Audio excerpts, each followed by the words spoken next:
right, guys, I'm here with Doug Holt. Welcome, Doug. Thanks again for having me, Matt. I appreciate it. It's good to have you. Guys, I apologize. I'm still a little bit weak and tired. I've been sick all week last week, so I might not be at my best, but the focus is going to be on Doug anyway. So, Doug, you seem pretty healthy. Yeah, I am. I'm skipping this flu that's going around. I was sick last year, so I'm done. Good. Once a year, it's already too much. So yeah, never again. In the house, you get germs everywhere, man. But yeah, right. All good. It makes it difficult to remain healthy, especially when kids start going to school and they bring back all the viruses. Yep. Well, I'm learning. It's trial by fire for me. Awesome. Well, we're going to talk today about LinkedIn for busy entrepreneurs and some tips that Doug has to optimize your profile and maybe get some more traction with it, more views on it, having more impact with your profile and your use of LinkedIn in general as well, because you can post status updates and content and all that stuff. So, Doug, what are your thoughts in general about LinkedIn before we get started with some questions I have here? I'm a big fan of LinkedIn. I think LinkedIn is the most overlooked platform on social media right now for business owners, most definitely. I was featured in a book about LinkedIn about 5 years ago because of the way that I was leveraging it as a business owner. Just you get so busy, but there's not a lot of noise on LinkedIn. I mean, there is, but not nearly as much as there are on Twitter or Facebook or some of the other social media platforms. So for business owners, it's a great opportunity to not only network and connect, but also to kind of get your awareness out there so people know what you're up to. So how can a busy business owner really leverage LinkedIn as well as they can? I mean, as a business owner and entrepreneur, I mean, we're always putting out fires. Hopefully we're planning for the future. And, one of the things that business owners should be doing often is actually connecting with people, right? So not only connecting with your customers, but also connecting with people that are in your industry. I recommend connecting with your competitors, but then connecting with people that are doing similar things, right? People that have your audience. And LinkedIn allows you to leverage that time.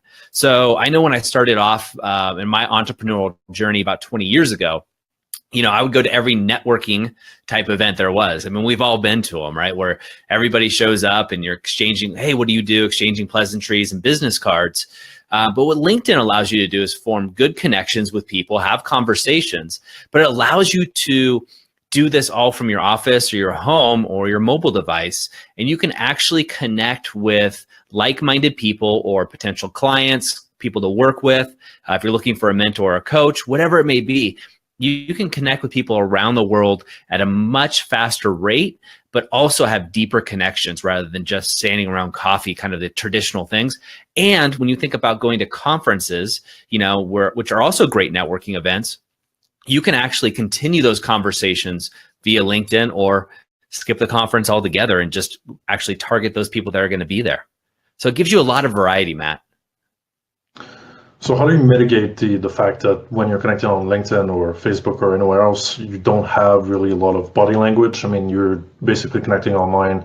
Unless you get onto a video call, how do you sort of mitigate that lack of intimacy with the person? That's hard. You want to get on a video call and connect with them.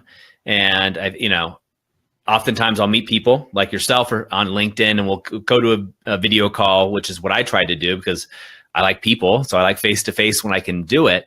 But if not, what I always will try to do is lead with value, right? So if I'm bringing massive value to somebody right away, the odds are they're going to connect with me or at least connect back. And I try to be personal. I think all too often we think we have two separate identities, right? This is Doug Holt, the business guy, and I'll wear my suit, my tie, and I'll be very formal. But as soon as I leave the office, I'm taking it off and I'm going up to the mountains or I'm mountain biking or I'm going out with friends, I'm a different person. And I don't agree with that. I think, you don't have to put masks on everywhere you go. Just be yourself. And I think that's refreshing. So on LinkedIn, what I'll do is, as I get to know the person, I'll first add massive value. At least that's my goal, is to try to add massive value. And the second thing is I just try to be real. I try not to be overly formal. I'm professional, but I try to be very real. And the best relationships I've made on LinkedIn or any social network or anybody for that matter is sharing my life and asking about their personal lives as well. I mean, we're all busy, so you don't expect somebody to, you know, kind of tell you everything about them, because you want to kind of cut to the chase in some ways. But at the same time, you know, getting personal is nothing wrong with that. So for example, with you, Matt, if we were chatting and I found out you were sick, you know, somehow, some way, you're like, hey, Doug, sorry, I didn't get back to you because I was ill. Then I might ask more questions and sincerely want you to get better. And you and I have had this conversation over the last week, but that's just me being myself and not trying to be overly formal and worried. Oh, gee, is Matt going to be worried if I tell him to get rest, you know, or what have you? That's just the guy that I am. And I think carrying that forward via social media is good. Now, of course, just like text messaging, you know, anything can be misinterpreted or misread, but it's very similar. The more communicative you can be, the better off you're going to get with actually forming solid bonds. So how personal do you get on your posts on LinkedIn as opposed to Facebook, where usually you're more connected with friends? How personal do you get in your content and your posts on social media in general, but also specifically for LinkedIn? So I have a unique advantage. I own 2 marketing agencies. And one of those agencies, we sell a product called the Authority Creator. And what that does is, and I'm not pitching, I'm just telling you why I have this background, is we manage other people's social media, right? So people that are trying to be an authority in their niche or becoming one. And with that, I get to see a lot of professionals' LinkedIn profiles and what we are sharing. And when I look at the stats, so when I look at the statistics and the analytics based on what people are liking, commenting, the more personal things are, the actual better response they're getting, right? So if you think about it, this is the same when we used to monitor just newsletters. And what we noticed is we'd have professionals who would write this long, maybe kind of extremely robust article topic that they want to share with their readership, and they'd be great, right? There'd be things that their readers should really want and need to know. But every time they included a little snippet about them, their family, one comes to mind about this professional who took his family to Disneyland and included it in his business newsletter. The statistics were through the roof on which one people clicked on. Now, of course, the business owner thought, geez, you know, they're going to click on this great piece that I wrote that my industry needs to know about. And it was a great piece. But the fact is people want to connect with people. So I'm of the belief that on LinkedIn, you know, I don't post as many pictures of myself and my family, but when I do post a few pictures and relate them, it allows people to have that know, like, trust factor with me, right? They get to know a little bit more about me. And you'd be surprised how many comments I get about people that are fathers, right? So I'm a dad, as you know, Matt, and as anybody that sees my social media, I got a 10-month-old son. And so other dads will actually reach out to me and make little comments. In fact, I wasn't planning on this, but I got the coolest thank you card here, which I'll show you in a little bit, from somebody that I've just met on social media. So the more personal you can get, I think the more connections you're going to make. And again, you're going for that know, like, trust factor before you ever ask for a sale. Should you get out of LinkedIn as soon as possible? Should you maybe plan a meetup in person if you're in the same city? If you're trying to close a contract, you know, with that person that you've been talking to on LinkedIn that is interested in your services, should you go and meet up with them? If you're getting personal enough on LinkedIn, is it enough, or should you still try to go the next step and meet them in person? Whenever possible. You know, if you have a connection, an actual connection with somebody, I always like to meet them in person and go do something that I like, or maybe that they would like. So you're in Eastern Canada, and I'm in right now Western United States in Oregon. But if you were close by, you know, you and I would be getting together for tea or coffee or a beer or something, just because we've actually met in person. We haven't met in person, but we've talked so much on video. So I always recommend meeting in person when it's appropriate. Don't force it. It's just like any other interaction, right? We're people. So if you're trying to close the deal, oftentimes I see when people are trying to close a sale, they do it horribly, right? They're just leading with, you know, features, benefits, close. There's nothing personal about that. If you're trying to establish a relationship so you can add value, so in other words, I know that I can help these people, then you want to meet them in person. I want to see where you work. I want to go out. Let's go for a run. Let's go do something that we both enjoy and establish that bond and that relationship. I think it's critical. Oftentimes, like a lot of my contacts, people that I coach and work with, or my marketing agency, they're all over the world. So I don't get a chance to meet with all of them in person right away. We try to, but even video chat works. But if I find people that are in my area, I'll definitely go get a coffee or a beer with them and find out what they're up to. Let's talk a little bit about what your profile should look like. What should a LinkedIn profile look like if you're a business owner? Yeah. So again, we audit a ton of profiles, and for any of your viewers if they want to go ahead and send me a private message, I'll have my team audit it for them.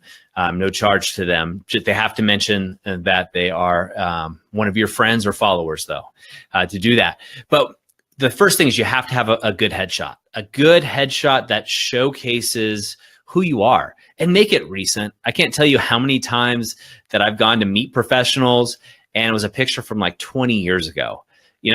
Don't be vain. Just have a good, clear headshot. I would recommend smiling, and then a background, right? LinkedIn allows you to have a background image like Facebook does. So have one that represents you and your brand, and just something that when I look at it, I have a little bit more idea of who you are. And it could be, if you love mountain biking, show yourself mountain biking, or have your business. If you're in tech, have a background that represents tech or what you're looking for. And you can also even put text in that image to have a call to action. And then also, another thing that's really important is have your information up to date, right? Who are you and what are you about right now?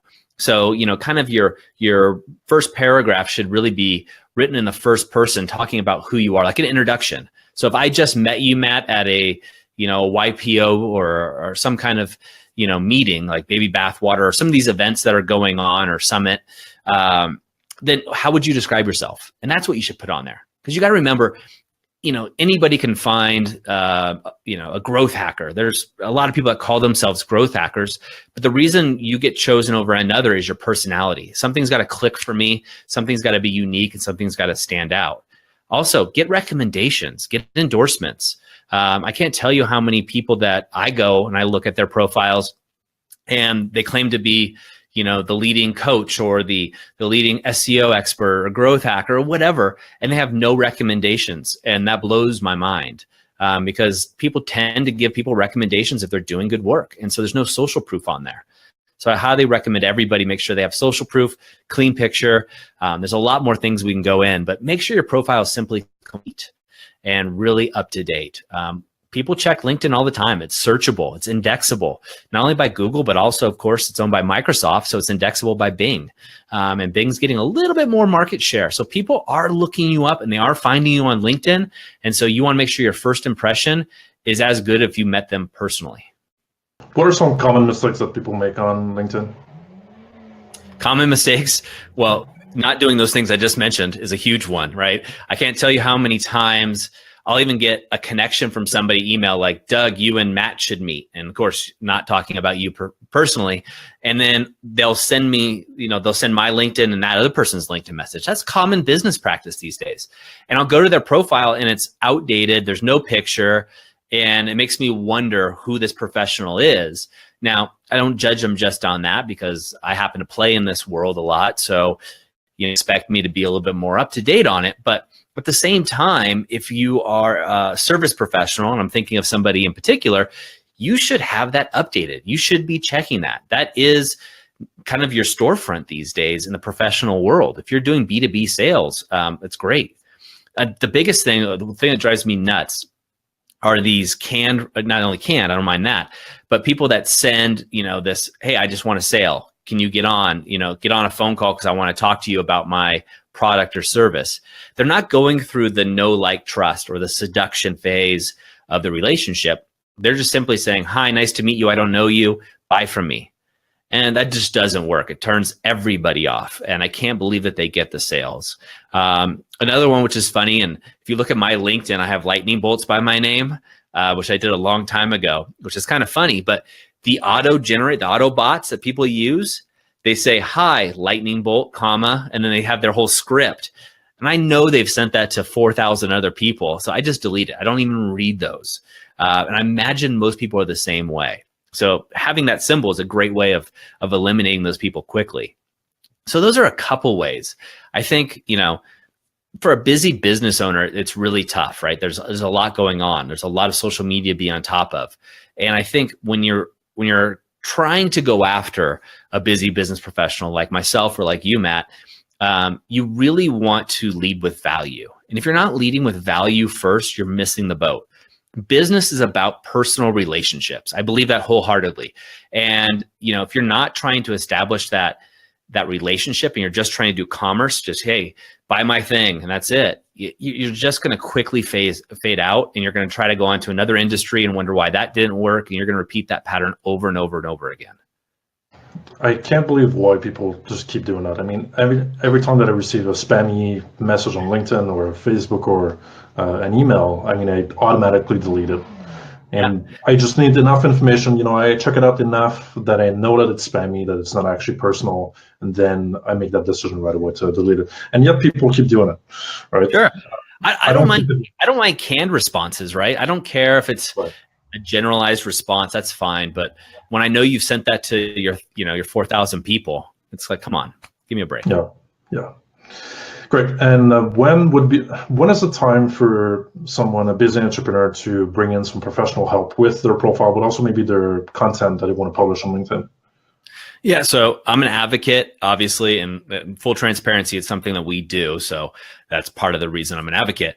But I'm an advocate that all professionals should have it independently audited, right? Have somebody else go, like yourself, Matt, or our team, go through and audit your LinkedIn profile and help you fill it out so it's really complete and it's a great representation.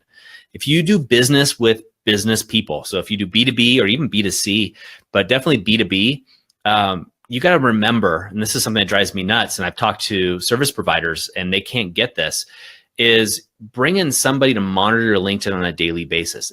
This is a lead generating source, right? So what is your cost per acquisition for a client? What's your average lifetime value? So knowing those numbers. I was recently talking to a financial firm, and they were talking about LinkedIn, getting LinkedIn management. And they ultimately decided, no, it wasn't worth the investment. And then I asked them one closing question. I said, gee, I'm just curious, what's the average lifetime value for you guys per client that you get?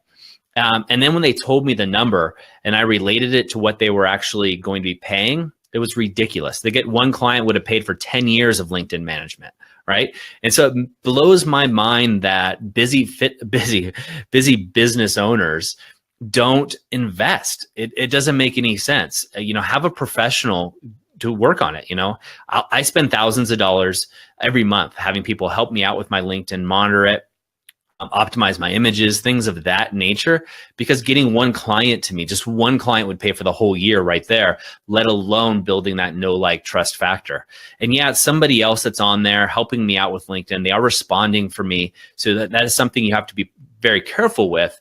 But at the same time, if you have your systems run right, or if you're running with a good agency, what they'll do is they'll flag those messages that they don't have canned responses for or know the answer to, and they'll notify you. So then your workflow, at least my workflow, is one time a day I go in, I have a whole list of messages that need my personal attention, and I'll answer them. And it makes it so much easier for me to go through. And then I can build and establish those personal relationships. And I can skip the ones where someone's asking me to join their business opportunity or their multi-level marketing company. And I have no problem with that at all, but I get a lot of those. So having someone monitor that for me really helps me kind of let the cream rise to the top, and allows me to choose who I want to really engage with and where I want to have time. Any other advice, other words, some last words? Look, if you're truly an entrepreneur and you're busy, right? You're a business owner, get help with your LinkedIn. It doesn't have to be our agency, but get help, because you think about how much time you spend networking, how much money you spend getting out there, going to dinners, coffees. LinkedIn opens you up to the whole world of potential customers. I think not being an authority in your market space is a big mistake. And we come into 2018, 2019 and moving on, you just need to be your own brand and your own authority. And so I think now is the time to really take advantage of that and really be smart. And then reach out to Matt and myself on LinkedIn. I'd love to connect with you and learn more about you and share something personal about your life with me on LinkedIn. I'd love to see it. All right, thank you, Doug. It's been a pleasure. This is definitely an interesting topic because LinkedIn is here to stay. I don't think it's going anywhere anytime soon. I definitely want to leverage it more. I mean, whenever I've been posting on LinkedIn, I've got actually usually more views than on Facebook for certain videos and certain posts. So it's definitely an interesting platform. And I think, if you have the budget, you should definitely consider working with Doug on this to invest into getting some more clients. That makes sense. Thank you so much. Thanks, Matt. Get better. Have a wonderful day. You too, buddy. Bye-bye. Bye-bye.